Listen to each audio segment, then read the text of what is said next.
Engandiyur saint Thomas higher secondary സ്കൂളിലെ സഹപാഠികൾക്കായി ഭക്ഷ്യക്കിറ്റുകൾ വിതരണം ചെയ്തു. തയ്യാറാക്കിയ ഭക്ഷ്യക്കിറ്റുകൾ വിദ്യാർത്ഥി പ്രതിനിധികൾ PTA പ്രസിഡന്റ് രാധാകൃഷ്ണൻ പുളിഞ്ചോടിന് കൈമാറി.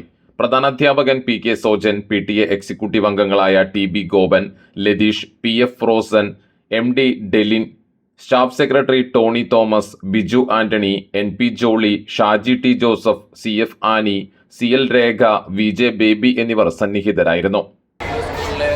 വിദ്യാർത്ഥികൾ ഒരുപാട് കാലമായി അവരുടെ കൂട്ടുകാർക്ക് തന്നെ സഹായമാവുന്ന രീതിയിൽ ഒരു ഫണ്ട് സ്വരൂപിക്കുകയും ആ ഫണ്ട് ഉപയോഗിച്ച് കുട്ടികൾക്ക് സാന്ത്വനം നൽകുന്ന പരിപാടി ഒരുപാട് കാലമായിട്ട് നടന്നു വരികയാണ്. ഇതിൻ്റെ ഏറ്റവും വലിയ പ്രത്യേകത വിദ്യാർത്ഥികൾ തന്നെ വിദ്യാർത്ഥികൾക്ക് വേണ്ടി ഒരു കരുതൽ സ്പർശമായി മുന്നോട്ട് പോകുക എന്നുള്ളതാണ് ഇതിൽ ഏറ്റവും വലിയ സന്തോഷം നൽകുന്ന കാര്യം.